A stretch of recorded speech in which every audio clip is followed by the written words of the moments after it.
Welcome back to the channel and thanks for joining me again. If it is your first time, welcome to the channel. I hope you get something out of this short video. It's just part of a continuing sequence of just individual pose breakdowns, and after X amount of poses, I then put those poses together into a short sequence. Nothing that would be in that sequence hasn't been involved in part of this process that we're going through. It's just beginner's yoga pose breakdown. We're getting more advanced as we go through the process, so if you need to go back to the start, just go back to the start playlist up there. But yeah, today we are looking at big toe to hand pose. Okay, quite self-explanatory. It's quite a deep hamstring stretch. What we're going to do today is we're going to start on the floor because it's more accessible. Big toe to hand pose you normally do standing up. So, but you know, especially if you're new to yoga, you've probably got tight hamstrings unless you're super supple. And then we want to bring control and engagement. That's kind of, this is a bit more functional, this kind of stuff. So most people say when they start yoga, most people turn around and say, I'm not flexible enough to do yoga. But you also get the flip side where people never say is, I'm too flexible. Like I'm hypermobile. And those people also need to bring control and stability into their practice. So it's not just about being super bendy and super supple. It's not what yoga is about. Okay, so we want control, we want stability, and we want that flow of movement involved with it. So that's kind of what I'm trying to achieve here. Not just opening up the body for those people that have got tight muscles, but also bringing control and stability for those that are hypermobile as well. So we've got a bit more stable control of what's going on, particularly as you get older. That hypermobility will come and bite you in the backside. Yeah, there's always a balance between strengthening and lengthening. Okay, and that's what I'm trying to find for you guys. So we're going to start on the floor for this one particularly, because it's more accessible to get into your big toe to hand pose when you're laying on the floor. So what we're after, boom, first two fingers and thumb of the right hand, just starting with the right side, and we're after pushing that heel up to the sky. You can straight away see my shoulders lifting off the floor here. There's a little bit of a bend in my knee, and I fully appreciate this is not even going to be possible for some of you guys. Okay, so that's where we bring in straps. I saw somebody improvise with a sock the other day, which is quite good. So you can have a sock around a towel, anything strap-like around the ball of the foot, and we're after the ball of the foot being activated here. So we're after the big toe. So we put the strap around the ball of the foot, because if it's here, the middle of the foot, we can't really get that leverage because we want flexion through that foot. So we're pulling the toes back towards the body.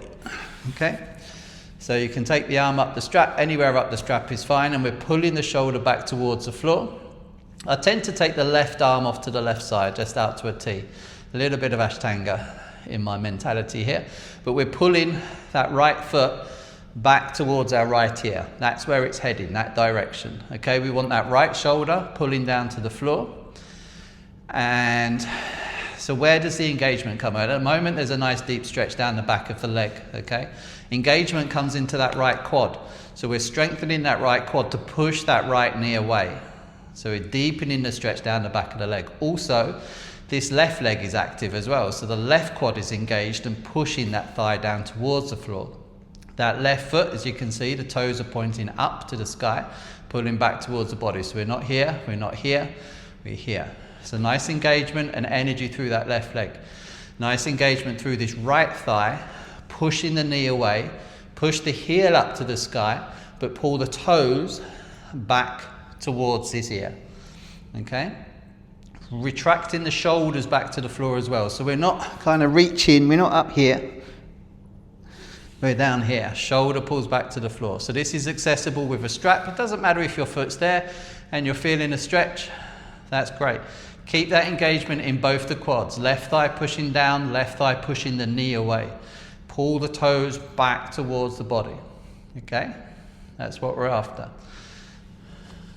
Tendency is when you got the big toe fingers. So the fingers, first two fingers inside the thumb. I'll zoom in here. First two fingers inside the big toe, sorry, not the thumb. And then the thumb wraps around the bottom. That's the stance we're after. A lot of people kind of go for that and all sorts of weird and wonderful things. That's what we're after, the yoga toe grip. And then we push the heel up to the sky. Bending the knee is fine. Feel into the stretch of the hamstring. That right shoulder lifting up normally. We want to pull the right shoulder back towards the floor. Then start to push. Ooh, that's tight. And then start to push.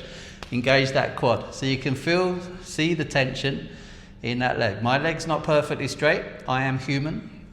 And this is what we're after. I can feel the stretch down the back. We've got engagement in the front of the thigh, pushing the thigh away.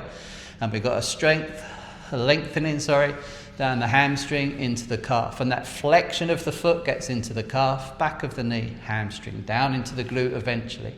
Breathe. Shoulder blades pulling back towards the floor. Left thigh pushing down.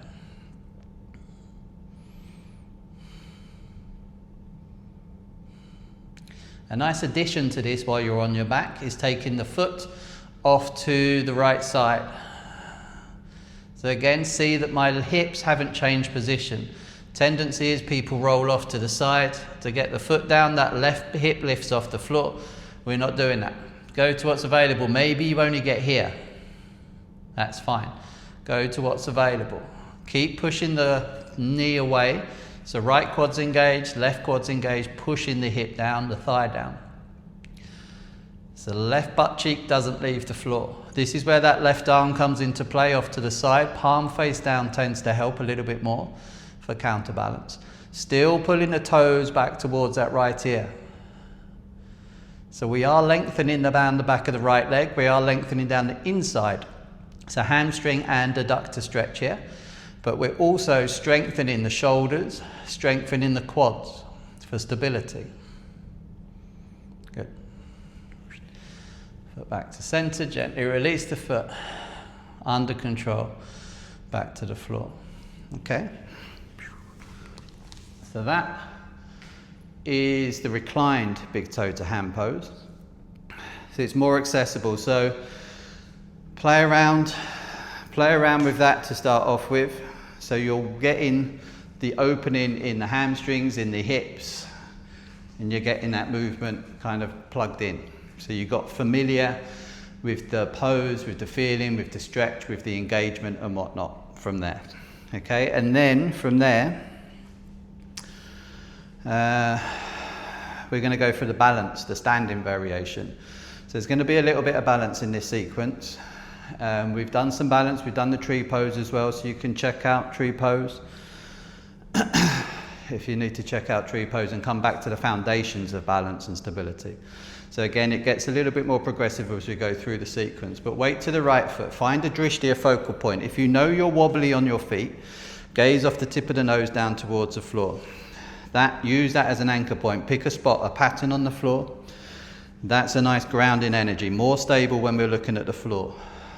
What we're after, probably straight ahead, less stable. Go to what's available for you. If you really want a challenge, you can look up. That's more difficult when you're balancing. We'll come to that in the next video. But we're going to bring the left side up because I've just done the right side, so I'm going for balance. First two fingers and thumb inside the big toe. Thumb wraps around the back. And push the heel away. Shoulder peels back. So what I tend to see is a lot of leaning forward here. Bending the legs is fine, but I see a lot of leaning forward here. We want to pull the shoulders back. We want the shoulders stacked above the hips over that right heel. And then pull the left shoulder back. Then we're just starting to straighten the leg. You can see how much my leg is bent here. Again, we are human. Go to what's available. Shoulder peels back. Crown of the head reaching up. Okay, soft but focused, so the eyes aren't moving around. We pick a spot, we look at it, we stay there. Okay. Again, if that's not available, we can come and use a strap. Again, strap around the ball of the foot. It's going to be quite strange for me because I don't need it. But we're going to come up, We're going to use that. We're going to lift the foot up. Go to whatever's available. Foot flexed. So toes pulling back towards the body. Okay, still getting a hamstring stretch. My leg is straighter. Still getting that hamstring stretch. Shoulder still pulling back. We're just not leaning forward.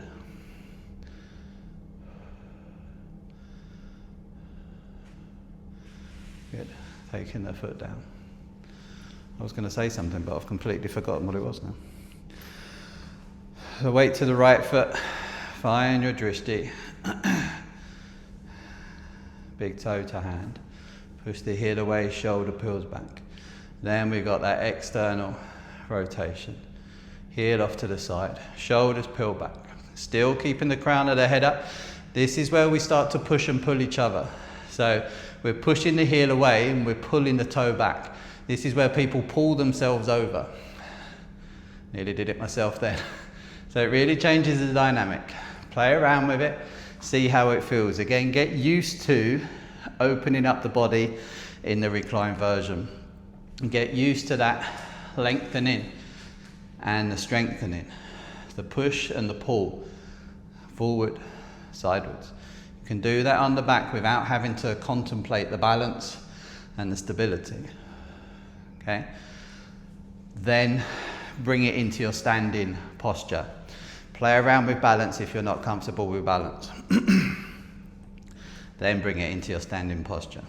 Okay?